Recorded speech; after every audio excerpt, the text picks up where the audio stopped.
Generation 1 introduced us to the more technological region of Kanto, based on the region of the same name in real-world Japan. Due to this region's advances in technology, we are introduced to one of our first main Pokemon lines in the series. Hello everyone, and thank you for coming to my channel. My name is Lane, and today we're going to be looking at the lore of one of my favorite Pokemon lines in the entire series, entire franchise, that of course being the Porygon line. I'm super excited to dive in, so let's go ahead and get started. It looks like cotton candy. Now to start this off, we're going to be looking at the Pokemon in this line. So we're going to start with Porygon. Porygon is a Pokemon that was introduced in the Generation 1 games. This is a pink and blue Pokemon made out of geometrical shape. It was created artificially using computer programming and made completely out of computer programming code. According to a Pokemon encyclopedia, it was created in 1995 by Silco, but documents at Silco claim that it was created at the Pokemon Lab on Cinnabar Island using state-of-the-art technology. Since it was created decades ago, many parts of it have become obsolete and out of date, which becomes evident here in a little bit. And because of this, it can really only fill out basic functions. We can see that people throughout the years had a lot of plans for Porygon. This includes it operating as a form of cybersecurity since it can travel freely in cyberspace. Since it doesn't require food, water, or even the ability to breathe, a lot of people had hopes of sending it into space. However, none successfully have done this. Moving on to its evolved form, we have Porygon2. Porygon2 is a more well-rounded, see what I did there, version of Porygon in almost every way. It now more closely resembles a bird. Porygon2, or Porygon 2.0, is an upgraded form of Porygon using the most state-of-the-art technology and up-to-date technology available at the time.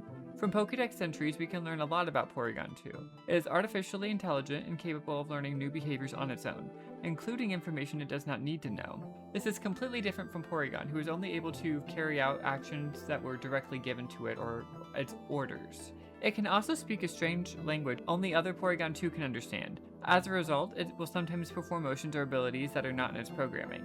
It was upgraded to work in space for planetary development reasons, although its inability to fly limits this ability. It can survive in a space vacuum, though cannot move very well in zero gravity. The required item to evolve Porygon into Porygon2 is the upgrade item, created also at Silco. Now, looking at its final form, we have Porygon-Z, or Z for those non-Americans. Porygon-Z is a Pokemon that has been glitched by the software added to it. It is literally a rearranged Porygon2. The initial idea was to give Porygon2 the ability to travel through alien dimensions. For some reason. I don't know who thought of that, but for some reason. But it did not work as planned. Instead, the resulting Pokemon began showing highly erratic, twitchy, and odd movements. Porygon-Z was given additional software in order to increase its abilities further. As a result, it is believed that the experiment to create Porygon-Z was a failure.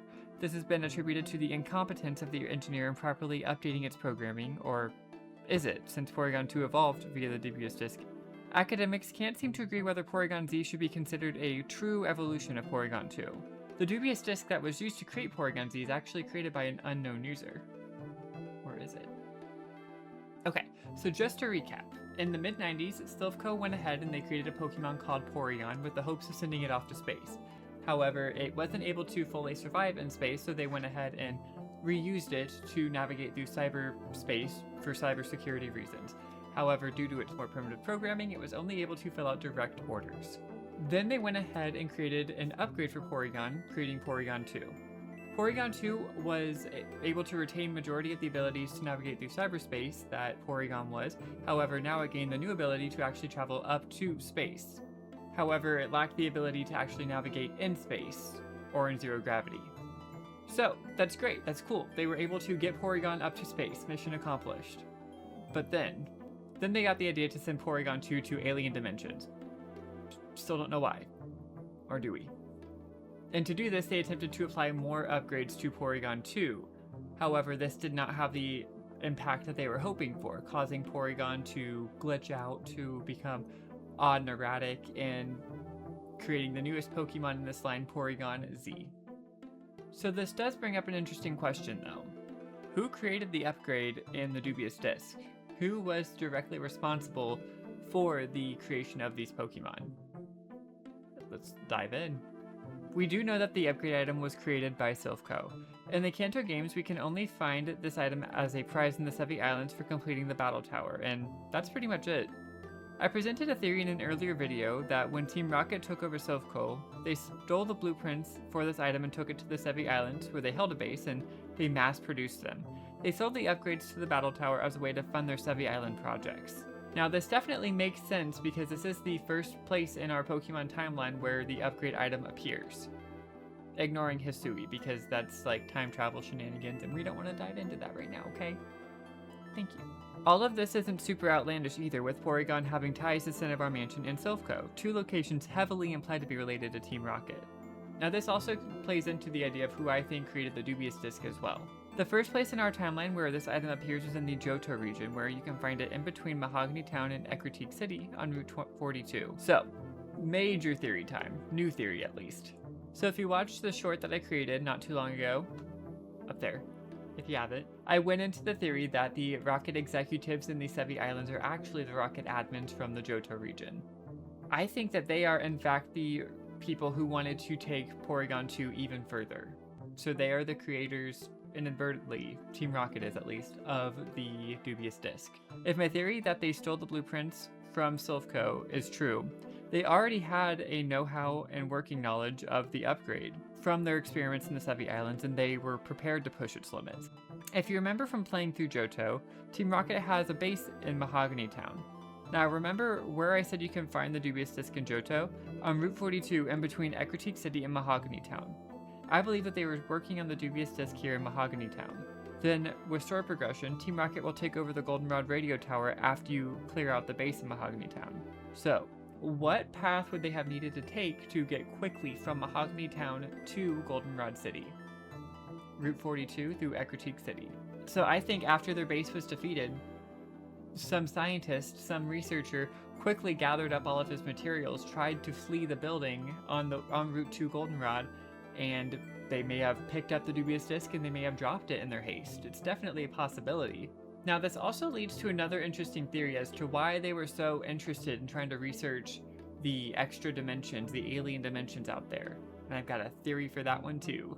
So was it possible that Giovanni at the time of the Dubious disc's research was already in his Team Rainbow Rocket era, where he was ready to travel to other dimensions and recruit those other evil team leaders? Possible. Likely? Probably not, because this is definitely in a lapse period between where Giovanni fled and the creation of the other Team Rocket. I think it's definitely more interesting to look at the leader of another evil team though. That would be Cyrus of Team Galactic. In his game, he wishes to gain access to the Creation Trio members by accessing the dimensions in which they reside. I think that Team Rocket was working on the Dubious disc as a way to sell it to Cyrus and make a crap ton of money. Looking at Pokemon Platinum, you can find the Dubious disc in the Galactic headquarters right before you head off to Spear Pillar. Is it possible that Cyrus was trying to use this information to access the Distortion World so that he wouldn't have to necessarily go through all the routes of getting the red chain? I mean, it's definitely an easier process if you can just use a Pokemon that can teleport you there versus having to create the red chain, capture all of the legendary lake trios and all of that, so I definitely think it may have been something that they were looking into. But ultimately, Porygon-Z was a failure, so was it worth it? I definitely think so. I definitely think that this is a super plausible theory. So hopefully this video wasn't too long. I haven't been able to look at the actual editing stuff for it just yet, but I do hope you guys enjoyed the video. Let me know your thoughts, comments, likes, subscribe, all the fun YouTube stuff, and I will see you guys in the next one. If I don't see you again, I hope you all have a safe holiday season, no matter what holiday you celebrate. Bye!